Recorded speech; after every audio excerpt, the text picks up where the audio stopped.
ഇന്ന് ഞാനിവിടെ ഉണ്ടാക്കിയിരിക്കുന്നത് നല്ല അടിപൊളിയായിട്ടുള്ള ഒരു കല്യാണ മീൻകറിയാണ്. കല്യാണ മീൻകറി എന്ന് പറയാനുള്ളൊരു കാര്യം എന്ന് വെച്ച് കഴിഞ്ഞാൽ മധ്യ തിരുവിതാംകൂറിലൊക്കെ ഉള്ളടത്ത് പണ്ടൊക്കെ ഈ പറഞ്ഞ പോലെ മീൻകറി തലേന്നേ വെച്ച് വെക്കും കല്യാണത്തിൻ്റെയൊക്കെ സമയത്ത്. ആ ഒരു മീൻകറി വളിച്ചൊന്നും പോകത്തില്ല. കാരണം നമ്മളിതിനകത്ത് വേറെ പ്രത്യേകിച്ച് ഒന്നുമില്ല, മുളക് പൊടി മാത്രമേ ചേർത്തിട്ടുള്ളൂ.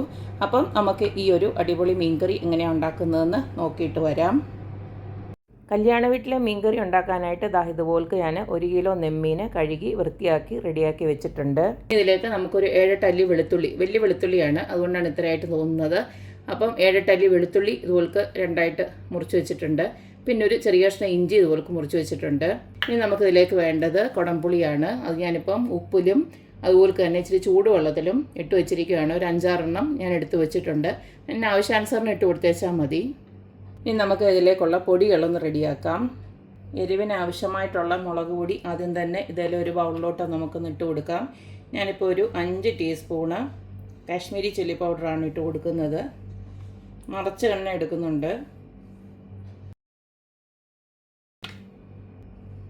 ഇതിലേക്ക് ഒരു 1/4 ടീസ്പൂണ് മഞ്ഞൾപ്പൊടി ഇട്ട് കൊടുക്കുന്നുണ്ട്. അടുത്തതിലേക്ക് ഇട്ട് കൊടുക്കുന്നത് 1/2 ടീസ്പൂണ് നമ്മുടെ വറുത്ത് പൊടിച്ച ഉലുവാപ്പൊടി. ഇത് നമുക്ക് കുറച്ച് വെള്ളം ഒഴിച്ച് ഇതൊന്ന് മിക്സ് ചെയ്ത് വെക്കാം. ഇതിനെ ഇവിടെ ഇരിക്കട്ടെ. നമുക്കിനി മീൻകറി ഉണ്ടാക്കാൻ തുടങ്ങാം. മീൻകറി ഉണ്ടാക്കാനായിട്ട് ഇതുപോലൊരു മൺചട്ടി ഞാൻ അടപ്പിലോട്ട് വെച്ചു. ഇതിലേക്ക് നമുക്ക് വെളിച്ചെണ്ണ അങ്ങോട്ട് ഒഴിച്ച് കൊടുക്കാം. എണ്ണ ചൂടായി വരുമ്പോൾ നമുക്ക് കടുകും അതുപോലെ തന്നെ കുറച്ച് ഉലുവയോടെ ഇട്ട് കൊടുക്കുന്നുണ്ട്. ഈ കൂട്ടത്തിൽ തന്നെ ചെറിയ 2 കഷ്ണം കായുണ്ടല്ലോ, അതുകൂടെ ഇതിനകത്തോട്ട് ഇട്ട് കൊടുക്കുന്നുണ്ട്. കടുകും ഉലുവയൊക്കെ ഒന്ന് പൊട്ടി വരുന്നുണ്ട്. ആ സമയം നമുക്ക് നേരത്തെ അരിഞ്ഞു വെച്ചിരിക്കുന്ന വെളുത്തുള്ളി ഇഞ്ചി ഉണ്ടല്ലോ, അതങ്ങോട്ട് ഇട്ട് കൊടുക്കാം. ഈ കൂട്ടത്തിൽ തന്നെ കുറച്ച് കറിവേപ്പിലയോടെ ഇട്ട് കൊടുക്കുകയാണ്.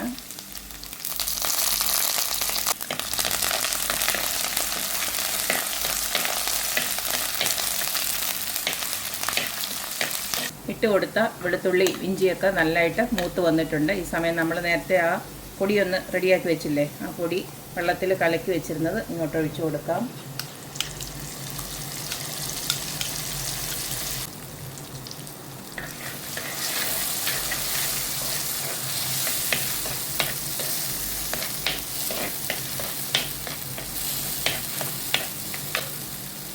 കുറച്ച് വെള്ളം കൂടെ ഒഴിച്ചു കൊടുക്കുകയാണ്.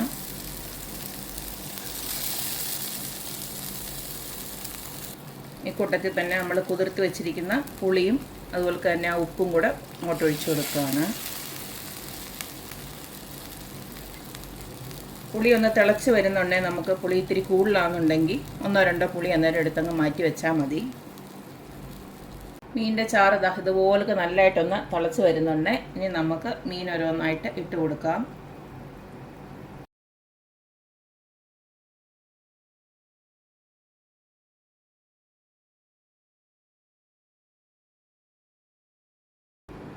മീനെല്ലാം ഒന്ന് മുങ്ങുന്ന രീതിയിൽ ഇതുപോലൊന്ന് ഇട്ട് കൊടുത്തതിന് ശേഷം നമുക്ക് കുറച്ചും കൂടെ ഒന്ന് കറിവേപ്പില മേളിലോട്ടൊന്ന് ഇട്ട് കൊടുക്കാം.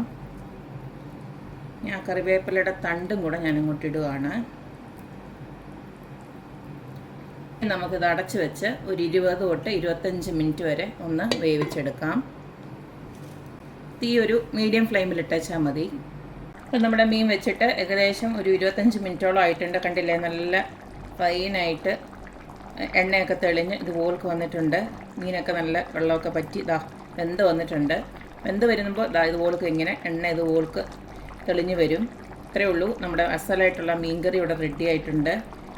ഇത് സത്യം പറഞ്ഞാൽ നമ്മുടെ ഈ മധ്യ തിരുവിതാംകൂറിലൊക്കെ പണ്ട് ഈ പറഞ്ഞ പോലെ കാറ്ററിംഗ് ഒന്നും അല്ലല്ലോ. ആ സമയത്ത് വീട്ടിൽ തന്നെ ആയിരിക്കും ഫുഡൊക്കെ ഉണ്ടാക്കുന്നത്. അപ്പം ഈ മീനിൻ്റെ തലയൊക്കെ ഉണ്ടല്ലോ, പിറ്റേ ദിവസത്തേക്കുള്ള കല്യാണത്തിന് വേണ്ടിയിട്ടുള്ള മീനിൻ്റെ കൂട്ടത്തിൽ തന്നെ ഈ തലയൊക്കെ വരുന്നത് ഇതുപോൾക്ക് കറി വെക്കും. തലയോടെ ചേർത്തിട്ടുള്ള കറിയൊക്കെ ഇതുപോൾക്ക് കറി വെച്ചിട്ട് ഈ കല്യാണ തലേന്ന് ഒരു സദ്യ പോലെ കൊടുക്കും കുടുംബക്കാർക്കൊക്കെ. അപ്പോൾ അതിന് ഈ ഒരു കറിയാണ് സാധാരണ വെക്കാറുള്ളത്.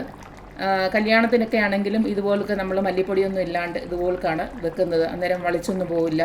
അതുപോലെ തന്നെ ഇതിനകത്ത് ഉള്ളിയൊന്നും നമ്മൾ ഇട്ടിട്ടില്ലല്ലോ.